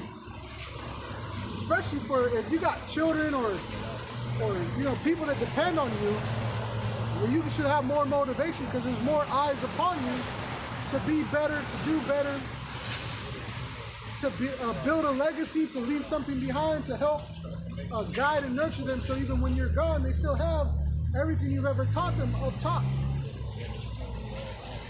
Okay? It says, order thinking will influence his way of being. Order thinking will influence their way of being. You see, when we read stuff like this, and I read certain books like this all the time now, I'm automatically just taken back to the scriptures. And then a lot of times, I get upset when I read books like this. Motherfucker, I already knew this. Sometimes I've been saying this, or I've been doing this, like, motherfucker, I should have made a book, right? But that was never my first focus. My first focus and first love and what is and hopefully will always be this word, the Wadi Yahweh Shem Yahweh Shai. But it's good to read this stuff because it builds a new fire in me and shows me that, look, I gotta think bigger with this truth. I gotta think bigger, man. I can't be thinking so small and in this little niche. You see, what these other guys have done in thinking bigger is they've gone to merchandising. They've gone to money. To them, money is the bigger picture. No, man, you gotta be thinking of spiritual money. I want to rule an entire I want to rule entire solar systems, man. Don't just give me a province or a continent. You know, I want to be able to rule an entire solar systems, man.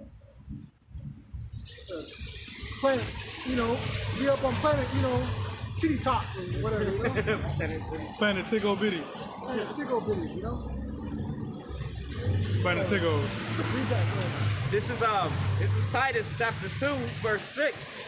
Young men likewise exhort to be sober-minded, in all things showing thyself a pattern of good works. Habits. These are habits. Showing yourself a pattern of good works. You read, you study, okay, you teach, you live these words, man. Go ahead. In doctrine showing uncorruptness, gravity, sincerity. Gravity, seriousness.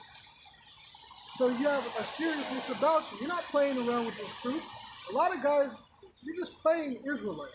You're playing prophet.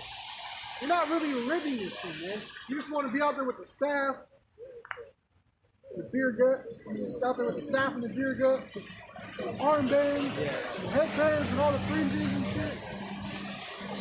You know, you got the shiniest black boots. They've never seen a day of combat. You know, there's no creases in them. You guys want to be seen as men, right? Sound speech that cannot be condemned. See, sound speech. So this is what you're obtaining and working for. The habits you're developing are going to give you this, right? It says that he that is of the contrary part may be ashamed. See, because really you guys are ashamed. As you see us moving and growing and expanding in the spirit, you guys become more and more shameful. You're going to realize you're shamed more and more. Having no evil thing to say of you. Yeah, really, yeah, what can you say about us as evil? We're not teaching incorrect doctrines. You guys constantly say that we teach things that we actually don't teach. They say, oh, you teach it's okay to rape. I never said it was okay to rape. I'll tell you what the scriptures say. If a woman is marriageable, if she's having a period at 12, 13, 14, 15, 16, 17, 18, in the ancient world, okay, if she's a woman. Matter of fact, there's this new thing out in society called incel, I-N-C-E-L, incel. And what the incel is, incel basically means a male that basically has never known a woman, basically. It's like the new virgin. You have a lot of incels out there, so you have these women that put themselves on pedestals higher and higher than they need or ought to be, okay? And you have these guys that they're never going to have a chance with these women. You look at C-E-L. I-N-C-E-L. Just type that in. Get rid of the DP. I-N-C-E-L. So it says, go ahead and read that. It says incels are members of an online subculture who define themselves as unable to find a romantic or sexual partner despite desiring one. A state they describe as inceldom. Self-identified incels are mostly white male and heterosexual. Nerds. Yeah, nerds, basically. Another word, nerds. And see what it is. You know, if you, what the society is grooming us towards is bullshit, right? But as a man on the street, if you go and talk to a woman, and you try to holler at her, talk to her like you used to in the old days, they'll consider that harassment. Yeah. Crazy, man. But you can holler at whoever the fuck you want online, and they see it as a, oh, they're getting all the attention they want. The female, it's flattering men. So when you see them on the street, you can't talk. That's crazy. That's crazy, man. Yeah, but that's where this society is going. And you know what? In Japan, you got a lot of they're having fewer and fewer babies, man. You like at the hospital ward in Japan, it's got like 2 girls and like 5 boys. There's not a lot of babies in Japan. Put the article out. This is from NPR.org. And it reads, Japan's population is in rapid decline, December 21st, 2018. Japan's birth rate has dropped to a historic level, the lowest since data gathering began in 1899. That's what the Japan Times has reported, citing government figures released Friday. For years, Japan has seen a decline in its population, leading experts and lawmakers to consider the economic and social repercussions. The article goes on to say too that by a certain year, 20-something, if this place were to go on, it's going to be 2049. Yeah, one elderly for every 3 people. Oh, 2036. Jumping down in the article, it says by 2036, 1 in 3 people will be elderly, researchers project. Imagine that. So everywhere you look, 1 in 3 people is going to be elderly. The other 2 are going to be, like around our age, and there's really not going to be any young children. You look around right now and you see what? Less elderly and more young people.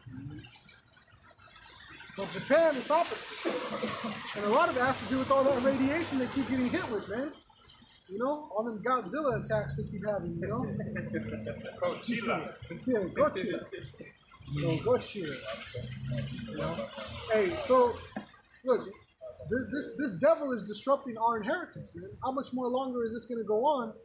Because if this devil were to continue, people's lives are going to be destroyed more and more. Same thing with these plastics.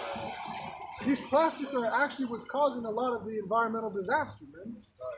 You got plastic, so much plastic that the oceans and the waters and the rivers can't even evaporate like they're supposed to create proper water. And then you got them pulling all the oil. Look, everything is just gone to shit. This place has gone to hell in a handbasket. All right. So here it is. The only thing we can do to combat this is to rehearse proper habits. Okay? So we see the day fast approaching, so we're motivated even more to keep our habits in a better and bigger fashion. Not to be seen of men, but to be concorded spiritually, man. So that we may be delivered, man. That was it? Okay. It's Isaiah 24:5. The earth also is defiled under their inhabitants thereof, because they have transgressed the laws, changed the ordinance, broken the everlasting covenant. Yep, they've transgressed the laws, broken the everlasting covenant. When you have when you're born into a family, you have a brother and a sister, and a mom and a dad. There's an unspoken covenant. Is there not? It's like that's your brother, that's your mom, that's your dad. So don't kill them. Don't do wrong by them. Don't extort them. Don't do evil to them. That's the unspoken covenant. Defend them, protect them. Right, but this devil, well, what did he do? The first thing he did was, I'm not my brother's keeper. Hey, as soon as the covenant was established, he was like, fuck the covenant. Oh, fuck the mother. He was all mad about it, And he never looked at us as a family. So that's why he's never treated us as family. But when he's on his back and he's getting his karma attack, he's like, no, help me. He'd be like, help you for what? When have you ever helped us? Well, didn't I give you that government cheese? Didn't you like that government cheese? Fuck your arteries up. Yeah. Didn't you like cigarettes? You like that car though, right? Like, nah, man.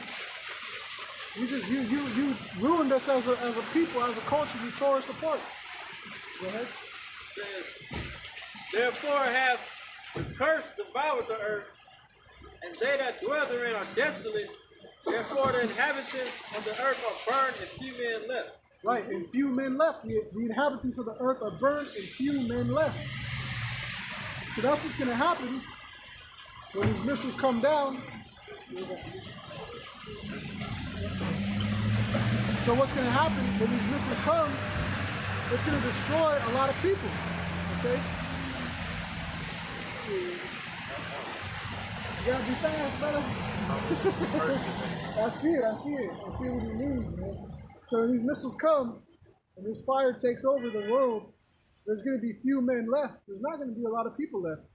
Hell, I wouldn't be surprised if we might have some survivors from some of these blasts and these fires, so they're gonna be burnt up, just barely alive. Hey, you need to do something. I don't want you touching nothing I'm gonna eat, but you gotta do something. Maybe tie a stick around his neck with a carrot and just not have him walk in front of the donkey that's going in circles. Now we gonna use them as scarecrows. Oh, there you go. That's too light as well, man. They gotta turn big rocks into little rocks. Use them as scarecrows. They have dead. They just we're gonna have them do. They gotta do something.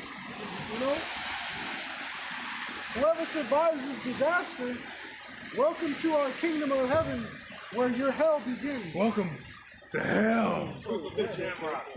Yeah. Hey, because really, the kingdom of heaven is not a nice place for you other nations. The kingdom of heaven is our heaven. It's our peace. It's our righteousness established. And it is your torment beginning. You gotta serve your time, man. Okay? So all you nations will bow down to us, man. All you Caucasians, you Asians, you Arabs, you Aborigines, you Islanders, right? You're all gonna bow down to us, man. Especially you Africans, you Hamites, man. This is 2nd Ezra chapter 15, verse 6. For wickedness have exceedingly polluted the whole earth, and their hurtful works are fulfilled. Right, and their hurtful works are fulfilled. What are those hurtful works? The missiles, hell, even the plagues and the pestilences, because all these curses got to come upon our enemies. So when the judgment comes to the world, then we know deliverance begins for the nation, the elect of Israel. Okay, hold on, hold that real quick. Amos 5:18. Woe unto you that desire the day of the Lord. To what end is it for you? The day of the Lord is darkness and not light. Yeah, why woe to you that desire the day of the Lord, for it is darkness and not light. That darkness is your destruction to come, That darkness is what's going to be, is going to take away the light of your world, being all this technology, okay, being your ability to walk around freely, and just like the lady across the street, on drugs, yelling at people. Hey, all that freedom is going to be going out the door. Your darkness will come. Okay? This is 2nd Ezra chapter 15, verse 5. Behold, saith the Lord, I will bring plagues upon the world, the sword, famine, death, and destruction. The sword, okay? It said famine, death, and destruction. So the sword are the projectiles. The main sword is this missile, okay? Famine, there's already a lack of food. And you go into a grocery store, and it's either on the left or the right side. Typically, as soon as you walk in, you see what? The produce. And how big is that produce aisle or area compared to all the rows of shit that's processed? You see, usually it's the side of the store and the back walls that have all the fresh stuff, because it's closer to the outlets and the irrigation system. It's easier to design a building that way rather than to run piping through the middle of the floor and all that stuff, right? Right. So typically that's what they do, is they keep everything on the outside. Well, in the middle of this building, right, the grocery store, is what? All the packaged products. Everything that gives you cancer. Now it's coming out that whenever you heat up plastics that are heated up are actually causing cancers in people. You see? So you get these bowls of top ramen, and the styrofoam, and you add the hot water to it, and what happens with that plastic mixing with that food? Those chemicals out. Yeah, and you're drinking it, you're getting it into your system. So there used to be this saying back in the day when I was little, maybe you brothers remember, plastics make it possible. You brothers ever hear that growing up? Plastics make it possible. Plastics make it possible. And basically what they're saying is like, we use plastics to make a bench so we can save the trees. You know, we don't got to use the wood and metal so much, we can use plastics. Reusable this and recycled cups, and it all sounds great. But then you notice it all ends up in the ocean. It all ends up, I was watching videos on flash floods, right? I don't know why, I just watching videos on flash floods. And you got, you know, these flash floods out of nowhere, but you got tires and trash and all this stuff that just ends up in the desert. And you're like, God, how does this happen, you know? Where does this trash come from? And it's just, you know, it all adds up. And this stuff, it takes a long time to break down. Tires and, you know, clothes and... It's not biodegradable. Yeah, it takes a long time for it, and it never really breaks down. Right. You know, you'll see like maybe when you were little, you were digging, and you found like a plastic bottle or something, and it was real hard and brittle, and it just shattered like glass, you know. But it would never, you know, there was really no way for it to break down. You just had to burn it. You know, if you had a burn pile, you lived out in the country, you might have had a burn pile where you would burn your trash every you know, couple of days or whatever, you burn shit. And sometimes you'd have these large remains of like a hard plastic and metal kind of melted together. And you're like, well, I guess, you know, you just kind of bury it and, you know, can't do shit about it. You know? So this world is destroying itself. This devil is destroying it, man. And a lot of you guys don't get on the Edomite. A lot of you guys don't get on Esau or Edom. And the scriptures give you plenty of passages talking about woe to them to destroy the earth. The earth is our inheritance. Yep. Because a lot of you guys, you're not communicating properly. You don't know how to talk. You're not communicating this message properly, man. You are still holding something, right? Yeah. Go ahead. This is Zephaniah chapter 3, verse 1. Woe to her that is filthy and polluted, to the oppressing city. You know, that's America. America is the most oppressive city in the world. You see how they're separating the families for any immigrants coming up. They separate the families. The whole Trump administration is known to be bullshit now, you know? But this oppressive city, okay, that's America. And it's more so than that, it's Edom, Esau. Everywhere he's set up, he oppresses the locals. He oppresses the indigenous. Okay, but the main city is America. Unless you're holding something else in the epistles? Yeah, but that's the point's not there. Well, you can still read it. This is Romans chapter 13. This one when we first changed over. This is Romans chapter 13, verse 12. The night is far spent, the day is at hand. Let us therefore cast off the works of darkness, and let us put on the armor of light. Let us walk honestly as in the day, not in rioting and drunkenness, not in chambering and wantonness, not in strife and envying, but put ye on the Lord Yahushua Mashiach, and make not provisions for the flesh to fulfill the lust thereof. Don't put on provisions for the flesh to fulfill the lust thereof, man. So you're supposed to be fulfilling the spiritual work, man. Okay, so the habits that you're creating are supposed to be, how do they call it? Like when someone catches a disease, it's contagious. So these habits are supposed to be contagious. You're supposed to infect one another with good habits, urging one another to good deeds and good works. Because you can see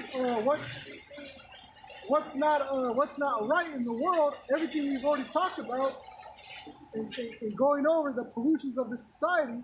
Those things aren't right. You're not supposed to be pushing that vibration of carelessness and destruction on people, man. That's his job, okay? And just this mindset. You're supposed to have the proper mindset in this thing, man. Go ahead. Hebrews 10 and 22. Let us draw near with a true heart in full assurance of faith, having our hearts sprinkled from an evil conscience and our bodies washed with pure water. Let us hold fast the profession of our faith without wavering, for he is faithful that promised. And let us consider one another to provoke unto love and to good works. You see? Hold fast to your profession and provoke one another to good works, to good habits. Provoke. It's okay to provoke someone to do the right thing. You see what I'm saying? There's always a balance, a duality. It says, not forsaking the assembling of ourselves together, as the manner of some is. Right, because a lot of these guys that are in these groups, a lot of them don't even hang out with each other, man. They just show up to look good and then, all right, peace out, man. And then they're out and about on their way. But they're not involved in each other's lives, man. You'd be surprised how many of these other groups out there really have no sense of community amongst themselves, man. But exhorting one another, and so much the more as you see the day approaching. And so much the more as we see the day approaching. So we see the end coming. Why do you think we're shifting gears on people, man? A lot of you guys are driving automatics. You only got 4 gears, my dude. The manual. Automatic bend. Yeah, hey, yeah. A lot of automatics are only 4 speeds, you know. It's very rare for a car to have more than 4 speeds as an automatic, because the automatic transmission is so big and so heavy. There's a lot of technology that goes into it. The manual transmission is easy. It's a set of gears. It's easy to have 5 gears. Some cars even have 6. Look at the semi-truck. It has more gears. They make automatic transmissions too for the semi. But those are rare and expensive. You know? And you're supposed to be progressing forward. The whole point is that you got to progress forward. You got to fail forward. Because we're not perfect now. We're going to make mistakes. But you make them and look as you go forward and you progress forward. You don't repeat the same mistakes. Because if you repeat an old mistake, it shows that you haven't changed. You're still doing the same old shit. You know, and that's not right. That's not good. This is 2 Thessalonians chapter 2, starting at verse 3. Let no man deceive you by any means, for that day shall not come, except there come a falling away first, and that man of sin be revealed, the son of perdition, who oppresseth and exalteth himself above all that is who opposeth and exalteth himself above all that is called the Most High, or that is worshipped, so that he as God sitteth in the temple of God, showing himself that he is God. Right. So who is that? That's Edom. That's Esau, the so-called white man. That's his characteristic. That's what they do to everyone on the planet. Okay, so now it's revealed who that man of sin is, the son of perdition, of destruction. Go ahead. Remember ye not that when I was with you, I told you these things, and now ye know what withholdeth, that he might be revealed in his time. For the mystery of iniquity doeth already work, only he who now letteth will let until he be taken out of the way. And then shall that wicked be revealed, whom the Lord shall consume with the spirit of his mouth, and shall destroy with the brightness of his coming. Even him shall destroy him with the brightness of his coming. So who's in power? If it's not the so-called white man, then where and who is it? If it's not him, then who? You know? So the Most High is going to take him out of his power seat. Go ahead. Even him whose coming is after the working of Satan with all power and signs of lying wonders, and with all deceivableness of unrighteousness in them that perish, because they receive not the love of the truth, that they might be saved. You see, when you show these 2/3 love, hey, they freak out. They don't know what love is, man. So when they see love, they're like, oh, that ain't love. my Jesus don't love like that. You had this 600-pound black thing, all right, talking to her doctor, you know, berating her doctor basically, because the doctor's telling her, look, you're supposed to lose 30 pounds. It's not water weight, that's fat. And the bitch, this dumb bitch goes, do you believe in God? Well, if God wants me to do it, he'll do it. He said, look, this is not a matter of your faith, this is a matter of the fatness. You eat too much, you know? And this bitch was like, well, you may be good, but you're not the only doctor that's out there. There's other doctors. And it's like, bitch, you're gonna stay 600 pounds for life. When you're that fat, you're always tired. You're never gonna be motivated. Anyway, when you show a person love, they freak out, you know? Because they're demons. These people are demons, right? 1 John chapter 3, verse 18. My little children, let us not love in word, neither in tongue, Right. but in deed and in truth. Right, in deed, in action, and in fact. This is Habakkuk 2 and 5. Yea, also because he transgressed my wine, he is a proud man, neither keepeth their home, who enlargeth his desire as hell, and is as death, and cannot be satisfied to gather up to all nations and heap up to all people. Yeah, who's done that? Who's gathered unto themselves all people and all nations? Okay? Who's gathered to himself all people? Is it not the so-called white men? It is. It is a fact. And that's what they've done in this life, you see? So the Most High's got a lot of things to punish them for. So you people that say, oh, the so-called white man is not bad, he's okay, then who the hell is the wicked? These false doctrines got to be put down soon, man, because they're infecting this planet like a plague. And every year there's more and more of them, and I bet you 2019 is going to have even more of these guys saying more outlandish shit. As the prophecies come to pass more and more, these guys are going to be teaching more outlandish bullcrap, man. So don't be surprised, man. 2019 is going to be a year for your eyes.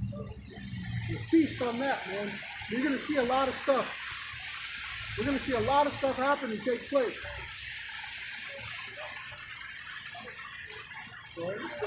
Isaiah 28:9, whom shall he teach knowledge, and whom shall he make to understand doctrine? Them that are weaned from the milk and drawn from the breast. Yep. Them that are weaned from the milk and drawn from the breast. So you're subduing your own understanding. The scriptures tell you that. You got to subdue your own understanding. Don't form your own vain opinion. Okay, keep your foot when you go to the house of the Most High. Be more ready to hear than to give the sacrifice of a fool. Okay? So a lot of these guys that are coming up, they're not really going to subject themselves like that. We used to have this guy come around saying that we were going to leave America on wooden vessels, on ships, the ships of Tarshish. He said the ships, okay, so where are the ships? So we got to go down to the port of Seattle and get on a boat? Yes. We got to go down to the port of Tacoma and get on a boat? That doesn't make any sense. How are them in the middle of the country going to get away? Yeah, everyone's got to flock to a port city and get on the ship Operated of by Tarshish. Edomites. How big is this boat, and how many of these boats are there going to be to allow people to get on? And then we got to navigate through the Puget Sound and get on to the Pacific Ocean. You know, there's gonna be some crackers on there. Right? The niggas don't know how to operate no boat. Crackers be driving the ship. Yeah, that's what I'm saying. But the Lord only gonna save Israelites though. So Hey, the brother had a good point. He said niggas can't swim either. yeah. Niggas are afraid to float. This is 2 Thessalonians chapter 2, verse 11. And for this cause the Most High shall send them a strong delusion, that they should believe a lie, that they might all be damned who believe not the truth. See, that they might all be damned that believe not the truth. So look, man, Most High's already got you guys figured out and on the board. You're going to get what you deserve. It's only a matter of time. I'm not too worried about it. But we still got to talk about it. Go ahead. That they might all be damned who believe not the truth, but have pleasure in unrighteousness. But you're having pleasure in your black Sabbaths, in your black Wall Street, is what you call it. You're having pleasure in your improper breakdowns and spreading of doctrines. And look, you got the scribes and the Pharisees said it before. Look, you had all these guys that had multitudes of people that were following them, and when the Most High judged them and broke it up, all the people dispersed or were killed also. So it's the same thing with you and your followers. What are your followers gonna? That's the funny thing. When I see guys with like all these views and these people on the comment board, well, what are those people doing? Why are you not getting? See, they're not getting on saying, hey, there's too many of you guys watching their videos. You got to go out and do what we're doing too, man. You got to go push the word. They're not motivating them like that because they want the thing. They want it. They're really not looking for the elect, man. And now that it's the cold season, we're not going to see a lot of people out on the highways and byways. It's just going to be us. It's going to be us and the seagulls, us and the pigeons, us and the rats. Us in the rain, us in the snow, us in the wind. That's it, man. It's us and the terribleness of the world. That's it. We're going to be left to feed the flock to ourselves, man. You know? Yep. That was the point right there. All right, couple. It's 1 Corinthians 14 and 26. How is it then, brethren, when you come together, every one of you have a song, have a doctrine, have a tongue, have a revelation, have an interpretation? Let all things be done unto edifying. Yep. Let all things be done unto edifying. So if you're not building up, so a lot of you guys that get all these views and you say, oh, we got all these followers, you're just jealous. No. What I see is a lack of responsibility. What I see is immaturity. You're bragging on these numbers, but you're not exhorting them or urging them to go and perform the good works. A lot of your followers too are just women, which women can't do the work. You're supposed to be telling these women, hey, look, go get your man. Where's the man at? You need to, find a man. Stop commenting on my comment board. You know, and if you don't got a man, just keep your mouth shut, keep your legs closed, and wait for the Yahweh Shai to come back.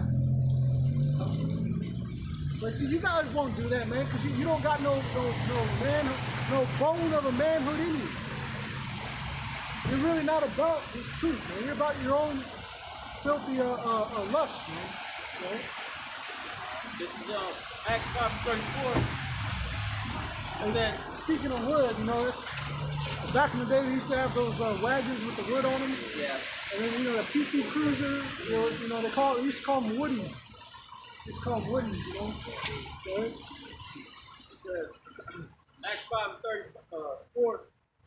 Then stood there up one in the council, a Pharisee named Gamaliel, a doctor of the law, had a reputation among all the people, and commanded to put the apostles forth a little space, and said unto them, ye men of Israel, take heed to yourselves what ye intend to do as touching these men. For before these days rose up Theudas, boasting himself to be somebody, to whom a number of men, about 400, joined themselves, who was slain, and all as many as obeyed him were scattered and brought to naught. Yeah, so all that stuff he was teaching and pushing, and people were supportive. Woo, that's that sewage. It's that sewer water. That's that sewage water from the rain and shit. Yeah. So, look, when they get busted up, we're going to see if their followers really believe what they were teaching, and if they're going to carry on that legacy. And I already know they're not. And if they do, they're carrying on the legacy of lies anyway. So, hey, to hell with them.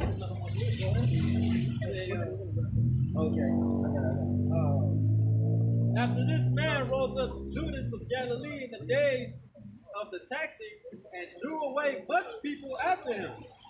He also perished, and all, even as many as obeyed him, were dispersed. See? So look, when Nate gets taken down, all these groups that get taken down and exposed, what happens to the followers? They don't keep on the tradition. They hide in shame. And you'll never know exactly who all of them were. So look, man, you know, history repeats itself. We're gonna see the same thing happen. Nothing new under the sun. We're just waiting. We're just waiting, man. We're just waiting. Yeah, that was the fun.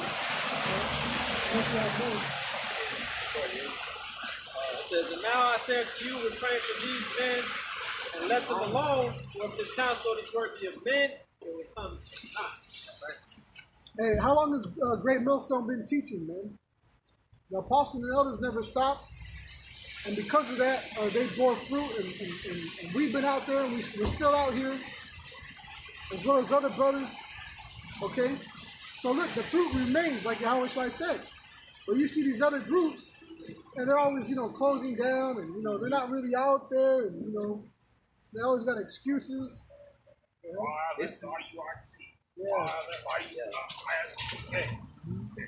This is John chapter 10, starting at verse 11.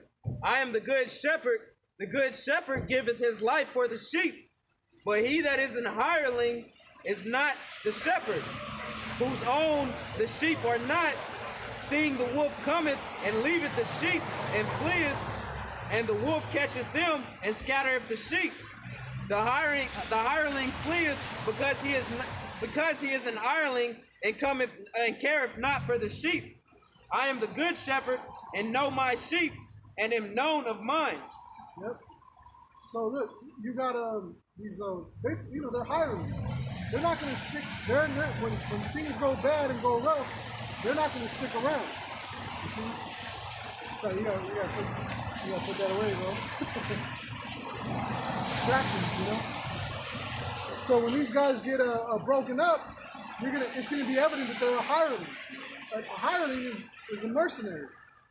You know, that's another word for a hireling is a mercenary. Someone who's hired to just do a small time job in a gig, and they really have no loyalty to the cause. They're just a paid swordsman, a sell sword. They call them sell swords, you know, because they sell their sword. But do you have any more precepts? Okay, go ahead. Hireling from the from the online etymology is now one who works for hire, one who acts only for mercenary motives. Mercenary. For mercenary motives.